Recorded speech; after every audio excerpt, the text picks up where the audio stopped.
If you drove around the neighborhoods, you saw lots and lots of orange signs. You saw more orange signs than anything else for the Vote No campaign. Right, but people are tired of these extremist Republicans. Political bloggers Tommy Johnson and Steve Timmer will help us get a handle on big DFL wins in the southwest suburbs.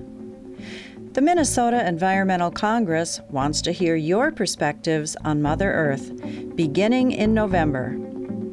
And the Junkyard Democrats are rehearsing an all-female backup chorus. Who could be so lucky? Right now on Democratic Visions. Democratic Visions is handmade by volunteers for the entire metro region through DFL Senate District 48, Eden Prairie, and Minnetonka. Now here's host Tim O'Brien.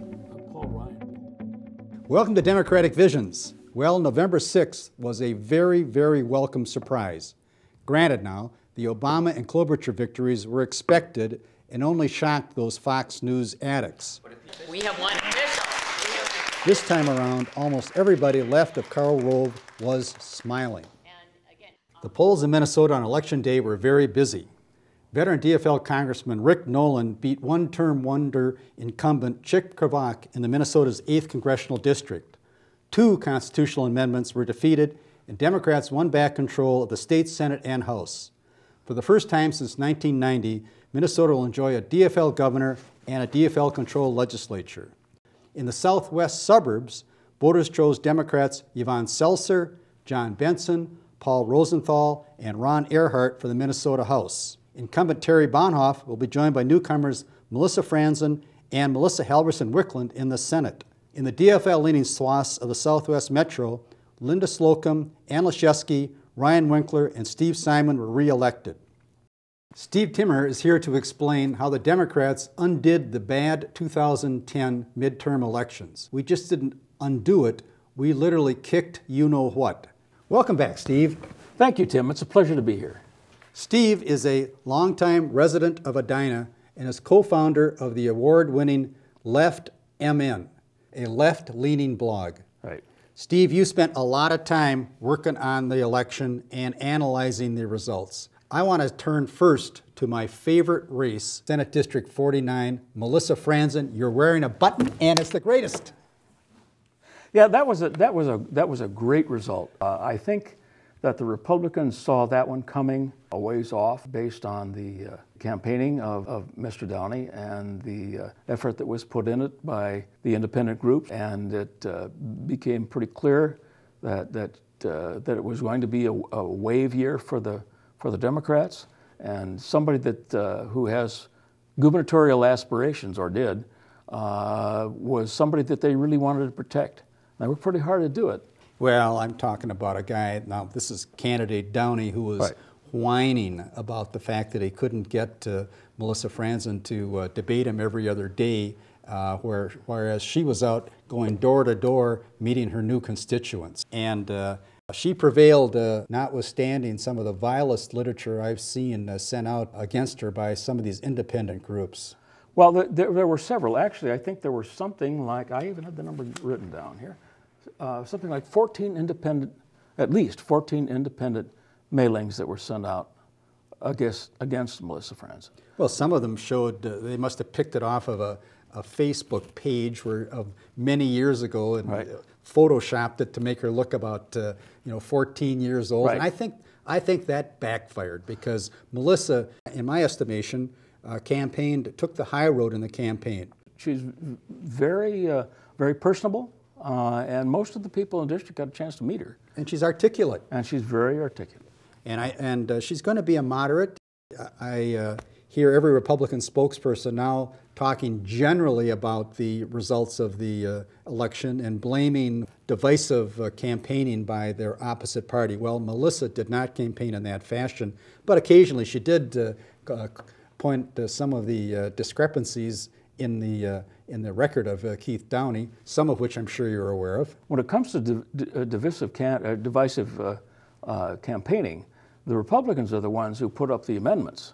And of course, that was one of the things that was a problem for Keith Downey that he began to recognize, which is why he mumbled about it every time anybody asked him about the amendments. It was a not popular thing in Edina.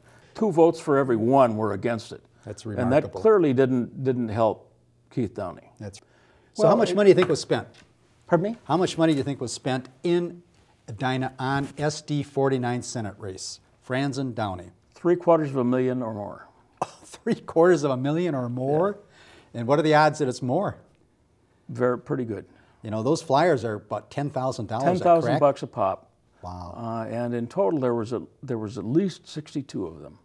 I'll be darned. And each of the candidates raised up to the pre-general election campaign report that they had to file. Melissa had raised 105,000 or something like that, and Keith Downey had raised 114. You can be sure it was greater than that by the time the election rolled around. Well, I read that the Democratic Party wanted that race so bad they put in $142,000 into the race on Melissa's behalf. Yeah, I believe that. That's tremendous.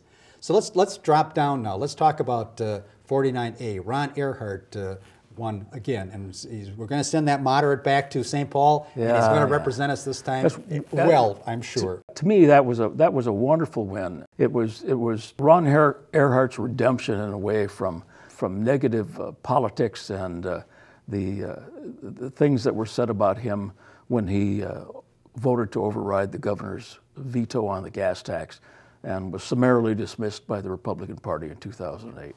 It wasn't even close. No. In fact, it was the first race that the AP called was the race that Ron won against candidate Bill Gwan.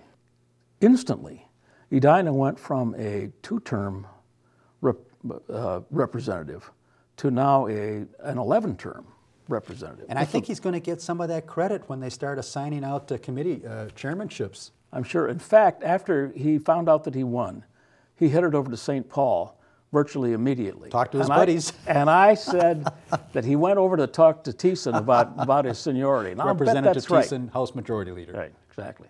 And now let's talk about a race that's near and dear to my heart, which is 49B, because I was at one time in one of my former lives treasurer of Paul Rosenthal's campaign. Right. It wasn't for this last election cycle. And Paul was defeated in 2010 by influx of monies from independent groups, or supposedly independent groups. He estimates they spent $100,000 in 2010 to have him defeated, and he won handily this time around. Right, he did. You know, and interestingly, that is the redder half of 49. 49B is redder than 49A. Well, except as you and I were chatting, apparently Melissa Franzen pulled more votes in 49B than she pulled in 49A. Well, indeed, that's a bit of a head scratcher, but it's true. But if you look at the PVI, the Partisan Voter Index, B is redder. And I've always wondered if one of the reasons that Downey decided to go for the Senate was he thought he'd have an easier time in the Senate with more Republicans in the south end of the district. Included in his, in his bid, than just in 49A. Well, just another misjudgment on his part and his way to defeat. And I don't think, other than Paul Rosenthal, certainly in the 32 years that I've lived in Edina, there's never been a Democratic representative. Let me see. We're 3 for 3. 3 for 3. Is that a trifecta? That's the trifecta. I like it. Yeah, I do too. Now let's talk just briefly about a couple of. I won't call them quirks, but oddities. We picked up a couple of precincts, or actually they call them wards, I think, in Minnetonka. Right. But those apparently went to Democrat. Is that correct? I guess yes, they did. And then we have the one in well, I think it was just one in Eden Prairie. One in Eden Prairie.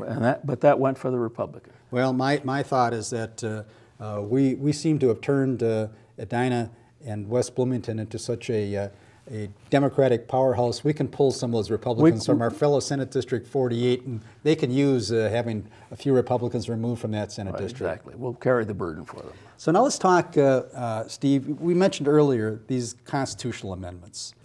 Why were they so overwhelmingly defeated? Is that part of the fact of life that the independent voter in 49 is probably financially conservative, but socially liberal? Do you subscribe to that Well, I think Ron thought Earhart process. would subscribe to that. Yes. I mean, as the last pro-choice Republican in the Minnesota legislature in 2008, I think he'd say that's true. I think that's basically is the fact. If you drove around the neighborhoods, you saw lots and lots of orange signs. You saw more orange signs than anything else for the Vote No campaign. Right. Keith Downey and Bill Glahn and Terry Jacobson, too, I'm sure. They got a greater percentage of votes than the marriage amendment did. But it clearly was a drag on the candidacy of all three of them. But now, what happened in the so-called photo ID bill? I mean, why would that go down in an area like Edina and West Bloomington?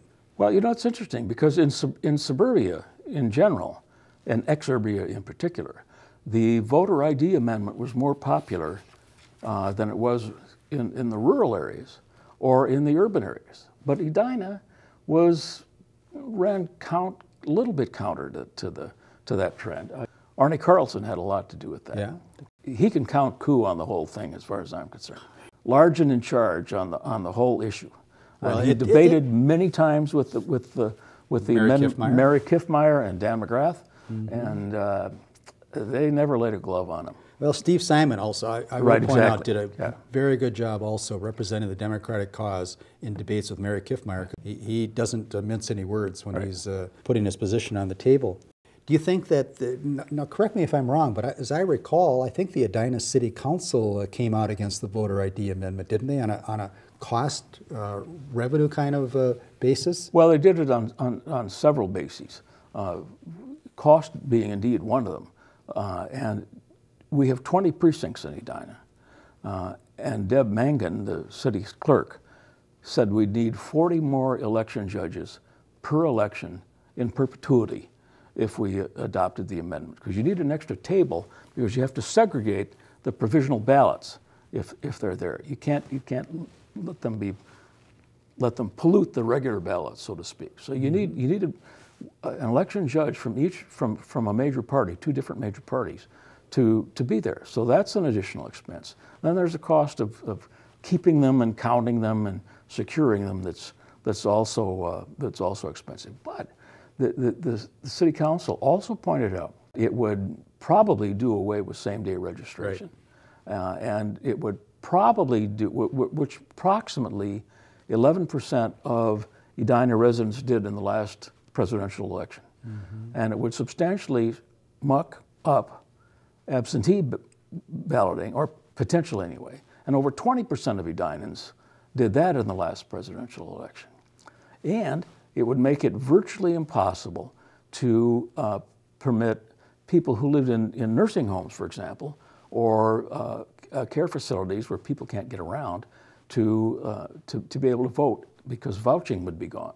A lot of these people do not have an ID that has their current address on it. And currently what Edina does is they send out teams of election judges. I didn't know that. To the nursing home and helps them with vouching so that these people can vote. And most of these people have paid dues in the club we call Minnesota for a long time.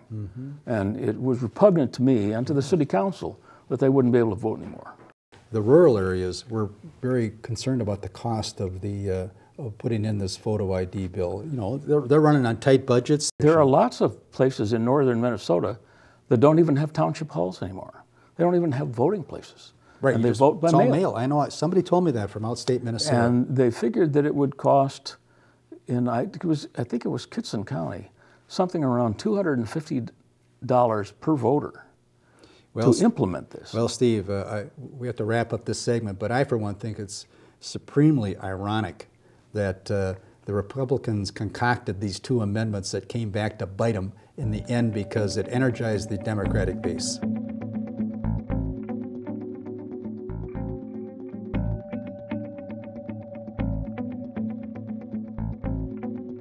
Joining us is Tommy Johnson. Tommy is an investigative blogger and frequent commentator at Minnesota Progressive Project. Tommy, Yvonne Seltzer beat Republican Kurt Stensrud in House District 48A, and Lori McKendry came with an eyelash beating Senator David Hahn in Senate District 48. Tory Hill had the strongest showing of any Democrat in southern Eden Prairie ever, What's happening out in Eden Prairie and Minnetonka? Republicans in David Hann and Kirk Stensrud are hard-right T-publicans. People are tired of these extremist Republicans. So it's just part of a microcosm of the state Republican Party then, where the Tea Party people have just taken over the party apparatus and replicate themselves in their endorsed candidates? Yes, and David Hann has always been a culture warrior. Kirk Stensrud is new to the party. These guys are so bad that for the first time in history that I can remember, neither the Eden Prairie News newspaper or the Chamber of Commerce endorsed. Neither one of them did endorsements. And typically they just automatically endorse the Republicans. Right. When it is so bad that they can't even do an endorsement, that's telling you how far extreme they've gone. What's your insight as to how David Hann was able to win? Is it just because of the index out in Eden Prairie? It is. The B side of 48 is a real strong Republican stronghold. David Hann didn't even realize he actually had a race until Lori McKendry almost knocked him off. She had an excellent team around her, and she just did the old shoe leather, knocking on doors, answering phone calls, going to events. Just a fabulous candidate. She came within 1,200 votes of knocking David Hann off. David got caught up in a scandal right towards the end. He was chair, or is chair, of the Health and Human Services. Was chair, yes. Yes, now he's a minority member. He's a member of the minority. But nobody knew that he actually has a job in the insurance industry for an insurance company. Well, it's a huge conflict of interest. Wait a minute now. So he's against the Affordable Care Act because he doesn't like the influence it might have on insurance companies, while at the same time he's employed or a consultant to the insurance industry. Is that what you're saying? It gets worse. Not only is he employed and in the insurance industry, he took a position on the trade association, the Minnesota Association of Health Underwriters, that actually has a lobbyist to lobby the legislature, which in his case would be him. Can I just ask you this question now? Is it not a fact that he resigned his position as a part of that Amy Cook cover-up? He was in minority or majority leadership, yes, along with the deputy, Jeff Michel. And because of the way that the Republican leadership handled the Amy Koch, Michael Broadkorb affair, yes, he lost his position. We don't know if he resigned or if the caucus members were so mad, because he hasn't been talking about what's going on. That has to be settled. It's been there for a year. Yeah. It hasn't gone away. There's another scandal that people forgot about. It was called the lunch hour lit drop, where Senate staffers, Republican Senate staffers, were meeting in taxpayer-paid room 208 at the Capitol and picking up campaign literature and running out. That was run off on state copiers, too. Yeah. Now, David Hann was co-chair of the Republican Senate re-election committee. If he didn't know about it, he should have. It just keeps getting deeper and deeper and deeper for David Hann. Michael Broadkorb says that David Hann was one of the people really behind the dethroning of Amy Koch, and he was involved in the award ceremony of the Scarlet Letter, of course, on that infamous Friday afternoon. He and Senjum are the only two of those four left. And Senjum is not in leadership anymore, although he managed to ascend to it briefly. Mr. Broadkorb is seeming to work his way through the group of people that brought Amy Koch down, and himself, too, as a matter of fact. Well, I tell you what, I, for one, am glad he's on the back burner, so I'm not going to have to listen to what David Hann has to say when Mark Dayton tries to move the state forward. So let's turn to the other race of interest to me, 48A. Yvonne Seltzer beat Kirk Stensrud. Narrow victory, but then she got about twice as many votes above his that he did when he beat Maria Rude 2 years ago. Isn't that correct? Yes, she won by over 200 votes. Kirk Stensrud won by a little over 100 2 years ago. So this was a race that had some dirty politicking, didn't it? The mailers that Stensrud supporters were sending out were just horrible. Complete distortion of Yvonne's record on the school board. When she went on the school board... 8 years on that school board, 8 right? years. And it was in really tough shape when Yvonne went on. The last 4 years, I believe she was board chair. She won awards, including from Governor Pawlenty. How bad could it be if Pawlenty is giving an award for fiscal accountability and responsibility? Another big influx of money from outside groups to beat her, is that not correct? Oh yeah, yeah. I got at least a baker's dozen negative mailers myself. And you would think they'd know, don't send old two-putt negative mailers on a Democrat. Wasn't there something about a false accusation about paying property taxes on time that was leveled against Yvonne? Yes, and it wasn't true. The funny thing was, and Steve, you probably remember this, there was a Republican candidate in Edina that didn't pay his property taxes. Well, he paid a penalty. That would be Keith Downey. Yeah. That would be Keith Downey. So what they did was they leveled the attack at Seltzer to take attention away From Keith. from Keith. You can't make this up. No. That's projection. And then there was another incident with former Representative Stensrud involving unauthorized use, apparently, of logos out in the Eden Prairie Way. You know, the guy was legislator for 2 years. He had plenty of time to do senior outreach. Why he waits a month before the election is pretty obvious to me.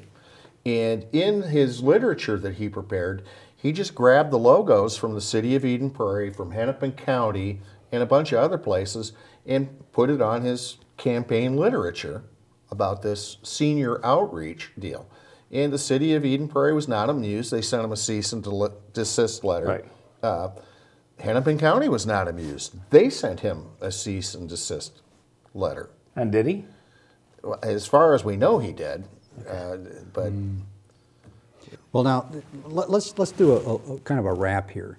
We have Senator Melissa Franzen, House Representative Earhart, Rosenthal, and Seltzer. They're going to go over to St. Paul.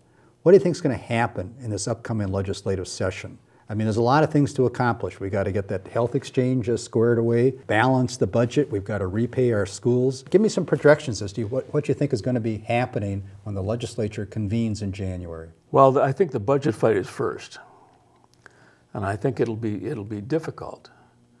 I'm afraid it's going to involve some tax increases. I don't see any way around that. I wouldn't even be surprised if there was some consideration of sales tax increases. What can we expect other than that? Are there going to be social issues that come up, do you think, this time? I think they're going to be at the end. You know, we have Governor Dayton, who's a Democrat, DFL. We have a DFL majority in the Senate. We have a DFL majority in the House. We can get, with some input from the minority party, we can get this done in a fairly quick manner. When our candidates were out running for election, they were talking about the economy and jobs. Absolutely. And I think that's what we should be focusing on, is what we told the voters we would be focusing on. There should be time at the end of the session to work on social issues that need to be worked on. And that's the time to do it, in my opinion. Well, I think the prospects for gay marriage in Minnesota are probably not as good as I would like them to be. I think there are people who are saying they're not sure they've got the votes to actually adopt gay marriage. Perhaps as an intermediate step, getting rid of our little DOMA Act and working in that direction. I think it'd be a shame if we didn't, but it's unclear that it will happen this session. I know the activists will be very, very unhappy about that, and legitimately so. Well, time will tell, but I'm glad we're in the majority. I'm glad we have a Democratic governor, and all is well. Steve, thanks for being here. Tommy, thanks for being here. Thanks for having me. We'll be back after this.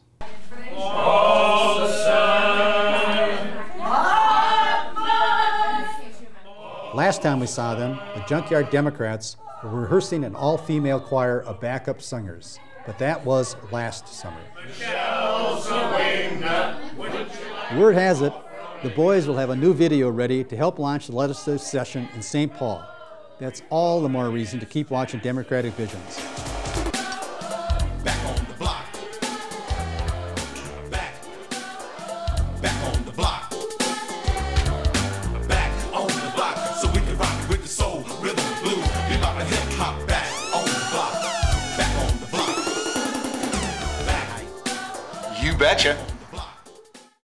As a political issue, Minnesota's environmental health and energy seem to have been put on the back burner by candidates and voters alike.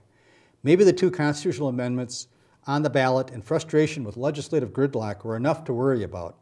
But environmental and energy concerns will reappear in November and December big time with a series of public forums. Ellen Anderson explains why Minnesota is in a great position to move forward. Lots of people want to put up solar panels.